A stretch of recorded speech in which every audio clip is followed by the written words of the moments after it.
Hi, we are the CV Bros, and today we're going to present DC Entertainment. The agenda for the following presentation is as follows. So what is DC? DC is an American entertainment company that focuses on superhero content with products such as TV shows, movies, and comics, among other things. DC is one of two big players in the superhero industry, with Marvel being its main competitor.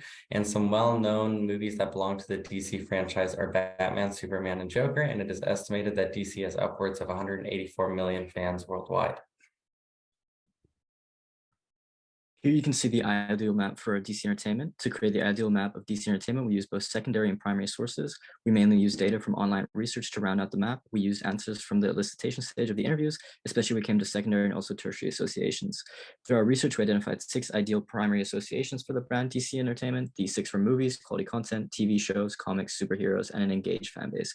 We decided one of the main primary associations was movies. This is because this is one of DC Entertainment's main mediums, and in total, DC has made 128 movies, with more in the pipeline. For the secondary association under movies, we decided on mature, darker theme, and blockbuster. Quality content was chosen as it's quite intuitive that DC wants to be known for the quality of content that they produce. Their 2019 release of Joker won 2 Oscars, hence the secondary association of Oscar winning. Entertaining was included, as without entertaining content, DC would not be successful. Lastly, we chose good CGI, as was mentioned during our elicitation stage. TV shows and comics were also chosen as primary associations due to them being the other main forms of mediums consumed by DC fans. Superheroes was chosen as a primary association, as this is a core part of their brand. Additionally, relatable was also added as a secondary association, as that is something that fans in our interviewees appreciate in DC superheroes. Lastly, we chose an engaged fan base as a primary association, as the DC fans are an integral part of the DC brand.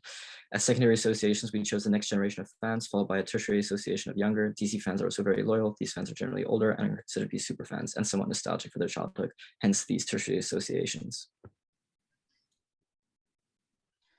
After eliciting associations from 36 interviewees with a laddering technique, we gathered all the individual maps with distinct associations to this entertainment and then condensed all the information into a single aggregate consensus brand map. In order to do that, we decided to follow as much as possible the BCM methodology. As such, we divided the process into 5 major steps, as shown in here. To start the process, we constructed a table with all the associations and some coding, which included the following measures: frequency of mention, number of interconnections, frequency of first order mention, ratio of first order mention, subordinate connections, superordinate connections, and percentage of mention. After building the table, we could do the first step of the aggregation process. To select the core brand associations, we decided to pick the associations that were mentioned in more than 50% of the maps, which gave us 7 distinct brand associations: Batman, Dark, movies, superheroes, comics, Marvel, and Superman. We also try to include associations with borderline frequencies, 45 to 49%, which with higher number of interconnections than those of core brand associations. However, no associations qualified for that. We considered the 50% frequency threshold because it was consistent with what was defined by the BCM method. For the second step of selecting first order core brand associations, we followed once again the BCM method and looked at the core associations that had at least 50% ratio of first order mention and had more superordinate than subordinate interconnections. From the previously selected 7 core brand associations, 5 of them complied with the rule: Batman, movies, Superman, comics, and Marvel. In the third step, we had to select the core brand association links, that is, the connections between the 7 core brand associations. To do that, we made a matrix with a frequency that each pair of associations was linked together. We decided to connect associations that were linked in at least 2 different maps. The reason behind the threshold of 2 maps is based on the fact that if a connection between 2 associations is made by more than 1 person, it means that it was not made by chance and it is likely to be recurrent. Additionally, the presence in 2 out of 36 maps gives us a frequency of 5.6%. So we made the assumption that with a higher sample size, those connections would have higher absolute values. In the step 4, for the selection of non-core brand association links, we had to be consistent with the threshold of 2 maps explained in the previous step. So we aggregated all the words that were connected to the core associations in each map, counted the frequencies of the associations links, and linked the associations that occurred more than once.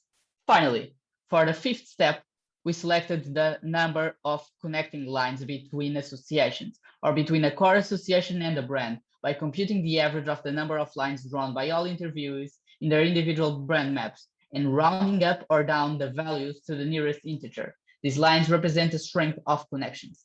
In the next slide, you can see DC's aggregate consensus map. Next slide.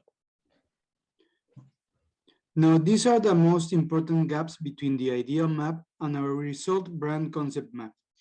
First, quality content. We believe that the association between DC and quality content does not exist on a consensus map because the main reference point for them is Marvel.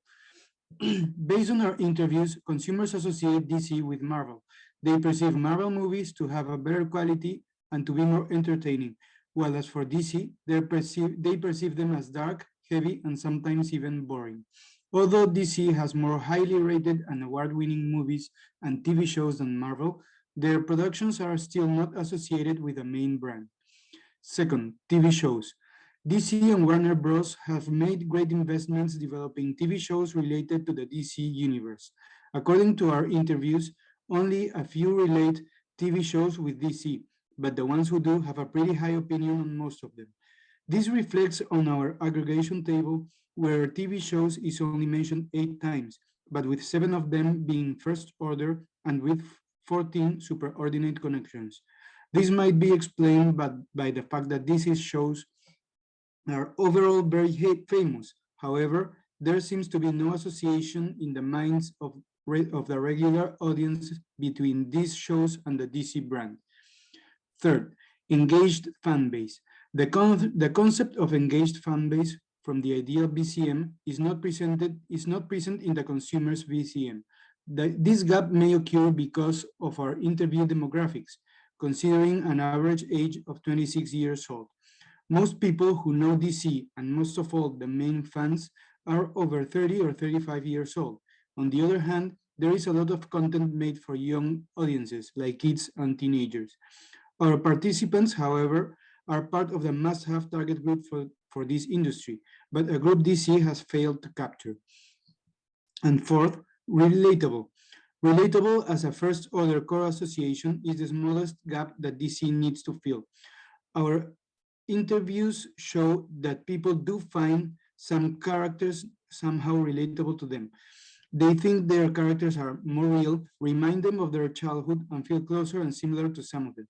Since the relatable concept is only weakly linked to movies and superheroes, this is an association that DC needs to strengthen and exploit, so they can establish their brand in the minds of consumers in the long term.